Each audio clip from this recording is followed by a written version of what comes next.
नमस्कार, आप देख रहे हैं न्यूज़ 9 नेटवर्क और मैं हूं आपके साथ अरविंद कुमार सिंह। तो आइए देखते हैं प्रदेश से जुड़ी छोटी और बड़ी खबरें। जनपद मुरादाबाद की तहसील बिलारी महात्मा गांधी हाई स्कूल में आज सोशलिस्ट पार्टी इंडिया की युवा इकाई सोशलिस्ट युवजन सभा द्वारा युवा और महिला अधिकार सम्मेलन का आयोजन किया गया। कार्यक्रम में युवा और महिलाओं के अधिकारों को लेकर मुख्य अतिथि के रूप में आए सोशलिस्ट पार्टी ऑफ इंडिया के राष्ट्रीय उपाध्यक्ष और रमन मैगसेसे पुरस्कार विजेता डॉक्टर संदीप पांडे ने कहा कि देश में बढ़ती बेरोजगारी चिंता का विषय है। एक तरफ सरकार की नीति पूंजीवाद के पक्ष में देश के बड़े कॉरपोरेट घरानों को लाभ पहुंचाने की चल रही है। सरकारी कंपनियों का निजीकरण किया जा रहा है और देश के शिक्षित युवा बेरोजगारी का दंश झेलने को मजबूर है। डॉक्टर संदीप पांडे ने देश में समरसता की विचारधारा को धरातल पर लाने हेतु अंतर्जातीय विवाह को बढ़ावा देने का समर्थन किया। वही इस कार्यक्रम में किसान आंदोलन से जुड़े प्रोफेसर राकेश रफीक ने भाजपा की जन विरोधी नीतियों के खिलाफ एक मजबूत विपक्ष जिसमें आम नागरिक संगठनों की भी भागीदारी हो तैयार करने की बात कही। युवा और महिला अधिकारों पर आयोजित इस सम्मेलन में आम सहमति से रोजगार को मौलिक अधिकार बनाने, देश में रिक्त पड़े कुल सरकारी पदों को तत्काल चुनाव बाद भरने, सरकारी विभागों में संविदा ठेका प्रथा खत्म करने, पेपर लीक की घटनाओं को रोकने के लिए प्रभावी कानून बनाने, भर्ती परीक्षाओं में निःशुल्क आवेदन तथा प्रत्येक शिक्षित डिप्लोमाधारी स्नातक युवा को वार्षिक न्यूनतम 1 लाख रुपए के रोजगार की गारंटी कानून मनरेगा की तर्ज पर बनाने की मांग की। आज सोशलिस्ट युवजन सभा द्वारा आयोजित इस युवा और महिला अधिकार सम्मेलन का आयोजन सोशलिस्ट किसान महासभा के राष्ट्रीय सचिव प्रेम कुमार ने किया। कार्यक्रम में सोशलिस्ट पार्टी ऑफ इंडिया के राष्ट्रीय उपाध्यक्ष डॉक्टर मीनाक्षी सिंह, राष्ट्रीय सचिव अहमद खान, महेश पांडे व अन्य कार्यकर्ताओं के साथ ही सैकड़ों युवाओं व महिलाओं ने अपनी उपस्थिति दी और सोशलिस्ट युवजन सभा के रोजगार को मौलिक अधिकार बनाने की मांग के लिए लाए गए प्रस्ताव का समर्थन किया।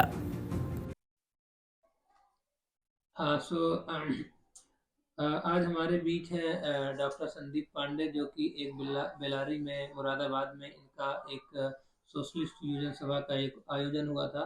तो उस सभा को लेकर हम आपसे कुछ सवाल करना चाहेंगे, इजाजत है? नमस्कार। नमस्कार।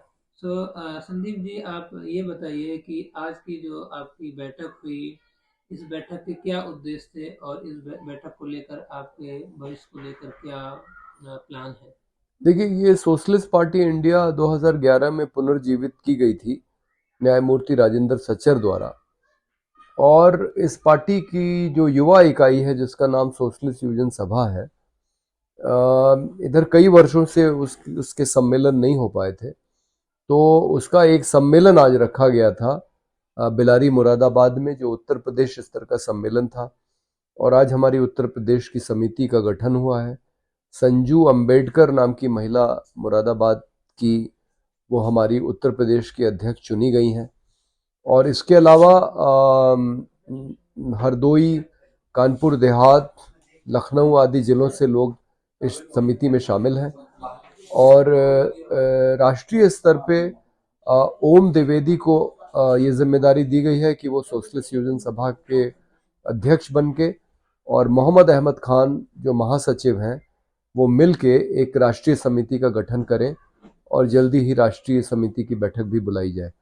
तो आज हमारा यही कार्यक्रम था कि सम्मेलन में पहले युवाओं से संबंधित मुद्दों पे बातचीत हुई, जिसमें रोजगार पे बात हुई, रोजगार को मौलिक अधिकार बनाने की बात आज सबने मानी, एक तरीके से प्रस्ताव ही पारित हुआ मान लीजिए।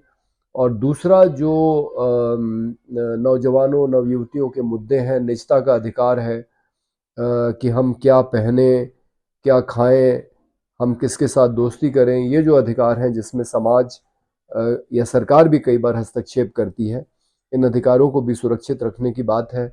शिक्षा, समान शिक्षा प्रणाली देश में लागू हो, क्योंकि जब तक सबको एक जैसी शिक्षा नहीं मिलेगी तब तक हर एक व्यक्ति को बराबर अवसर नहीं मिलेगा। पूरी दुनिया में समान शिक्षा प्रणाली को लागू करके 99-100% साक्षरता दर हासिल की गई है, जो अपने देश में अभी तक नहीं हुई है। तो ये सारी मांगें उठाई गई और सम्मेलन का अंत समिति के गठन से किया गया। जी जी जी, बहुत बहुत धन्यवाद संदीप जी।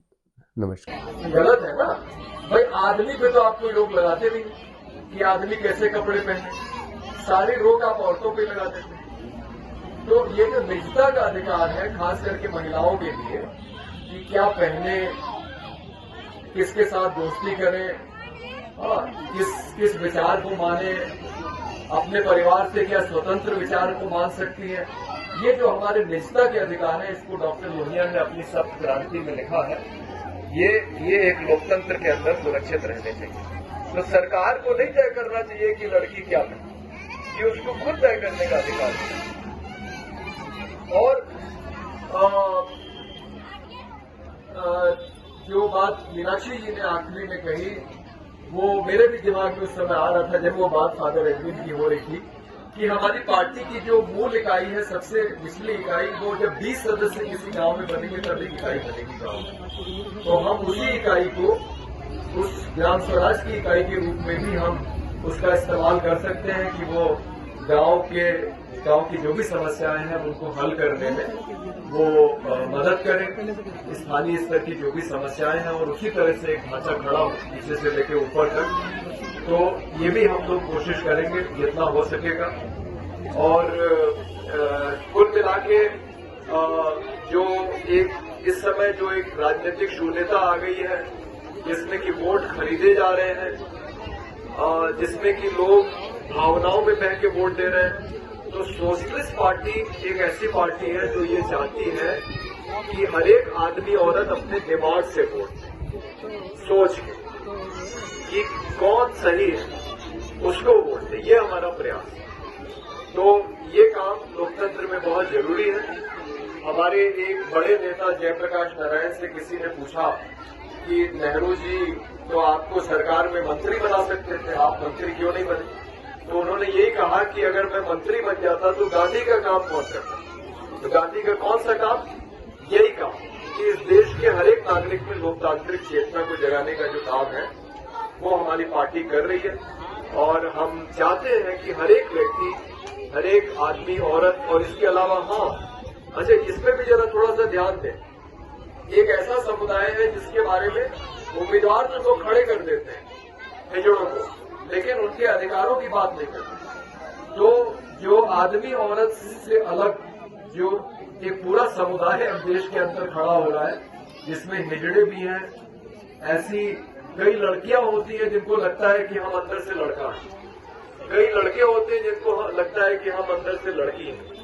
तो ऐसे जो समुदाय हैं, ऐसे उनके अधिकारों की भी हम लोग बात करते हैं, और हम मानते हैं कि उनको भी समाज में वो अधिकार मिलने चाहिए जो सामान्य आदमी औरत को मिलते हैं।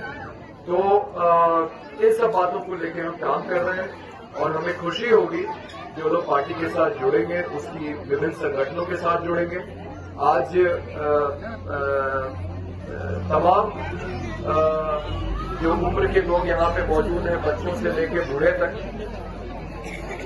भोजन के बाद हम चाहेंगे कि जितने नौजवान और नवयुवतियां वो सब रुक जाएंगे, क्योंकि हम लोग चाहते हैं कि अपनी उत्तर प्रदेश की एक समिति का तो आज गठन कर दें, और राष्ट्रीय समिति का गठन करने के लिए कुछ लोगों को जिम्मेदारी दें। तो वो बाकी लोग चूंकि उससे मतलब उनका कोई मतलब नहीं है, वो बोर होंगे, इसलिए मैं चाहता हूं कि खाने के बाद जब बाकी लोग चले जाएंगे तो नौजवान और नवयुवतियां ये जरूर रुक जाएंगे, खास करके जो इस संगठन के साथ जुड़ के काम करना चाहते हैं, कोई जिम्मेदारी लेना चाहते हैं। फिर हम लोग एक